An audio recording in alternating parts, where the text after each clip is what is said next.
اعوذ باللہ من الشیطان الرجیم بسم اللہ الرحمن الرحیم السلام علیکم۔ میں ہوں ضیاء المصطفیٰ اور آپ دیکھ رہے ہیں میرا یوٹیوب چینل۔ دوستو، ہسٹری آف اسلام کی اگلی قسط میں خوش آمدید۔ جب آپ صلی اللہ علیہ وآلہ وسلم مکہ والوں کی سختیوں سے تنگ آ گئے تو آپ نے مناسب سمجھا کہ تھوڑے وقت کے لیے انہیں اپنے حال پر چھوڑ کر طائف والوں کو پیغام حق سنائیں۔ طائف مکہ سے تقریباً 60 میل دور حجاز کا دوسرا بڑا شہر تھا۔ چنانچہ آپ صلی اللہ علیہ وآلہ وسلم اپنے آزاد کردہ غلام حضرت زید رضی اللہ تعالیٰ عنہ کو ساتھ لے کر طائف پہنچ گئے۔ سب سے پہلے آپ صلی اللہ علیہ وآلہ وسلم طائف کے 3 بڑے رئیسوں کے پاس گئے اور انہیں پیغام حق سنایا۔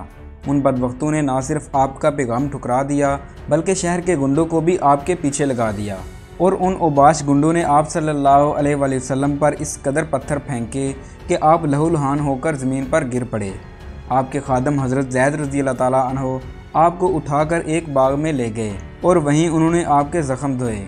اس تکلیف کے عالم میں حضرت زید رضی اللہ تعالیٰ عنہ نے عرض کی کہ آپ طائف والوں کے لیے بد دعا کیجئے، تو آپ صلی اللہ علیہ وآلہ وسلم نے جواباً ارشاد فرمایا کہ مجھے خدائے تعالیٰ نے نبی رحمت بنا کر بھیجا ہے، میں بد دعا کرنے کے لیے نہیں آیا۔ پھر آپ صلی اللہ علیہ وآلہ وسلم نے طائف والوں کے حق میں یوں دعا کی، اے خدا، تو ان لوگوں کو ہدایت کی توفیق عطا فرما، یہ نادان ہیں، مجھ کو نہیں پہچانتے۔ اس کے بعد آپ صلی اللہ علیہ وآلہ وسلم مکہ واپس پہنچ گئے۔ چونکہ مکہ میں خدا کا گھر یعنی خانہ کعبہ تھا، تو حج کے دنوں میں اجتماعی جلسوں میں جب باہر سے لوگ مکہ معظمہ آتے تو آپ صلی اللہ علیہ وآلہ وسلم مختلف قبیلوں کے لوگوں سے ملتے اور ان کے سامنے اسلام کی تعلیم پیش کرتے۔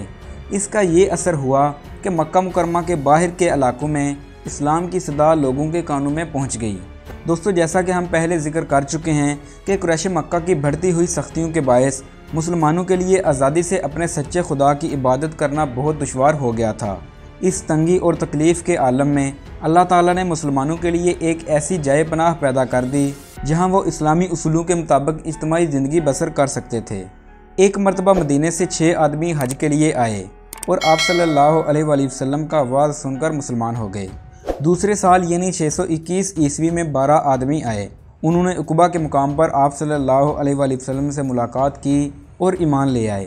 جب یہ لوگ اپنے وطن پہنچے تو انہوں نے اپنی قوم کے سامنے دین اسلام کی خوبیاں بیان کیں۔ ان کی تبلیغی کوششوں کی بدولت مدینے کے گھر گھر میں اسلام پھیل گیا۔ اگلے سال حج کے موقع پر مدینہ سے 75 مسلمانوں کا ایک وفد آیا۔ عقبہ میں آپ صلی اللہ علیہ وآلہ وسلم سے ان کی ملاقات ہوئی۔ انہوں نے آپ کو مدینہ چلے آنے کی دعوت دی۔ کفار مکہ کے بڑھتے ہوئے مظالم کے باعث آپ نے مسلمانوں کو مکہ سے مدینہ کی طرف ہجرت کرنے کی اجازت دے دی۔ چنانچہ ایک دو کر کے مسلمان جانے لگے۔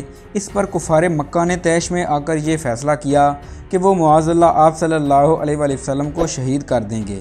دوپہر کے وقت آپ کو یہ حکم ملا کہ آج رات آپ مکہ سے مدینہ ہجرت کر جائیں گے۔ چنانچہ اسی فرمان کی تعمیل میں آپ صلی اللہ علیہ وآلہ وسلم نے حضرت علی رضی اللہ تعالیٰ عنہ کو اپنے بستر پر سلا کر رات کی تاریکی میں گھر سے نکل آئے اور حضرت ابو بکر صدیق رضی اللہ تعالیٰ عنہ بھی آپ کے ساتھ ہو لیے۔ یوں راستے میں 3 راتیں آپ نے غار ثور میں گزاریں۔ کافروں نے آپ کی تلاش میں چپا چپا چھان مارا لیکن آپ تک نہ پہنچ سکے۔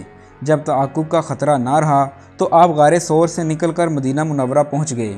مدینہ منورہ پہنچنے کے بعد لوگوں نے آپ کا خوب استقبال کیا اور کچھ دنوں بعد حضرت علی رضی اللہ تعالیٰ عنہ بھی مدینہ آ گئے۔ یہ نبوت کا 13واں سال تھا اور اسی سال سے ہمارا سن ہجری شروع ہوتا ہے۔ دوستو، یہ تھی آج کی ہماری مختصر سی ویڈیو۔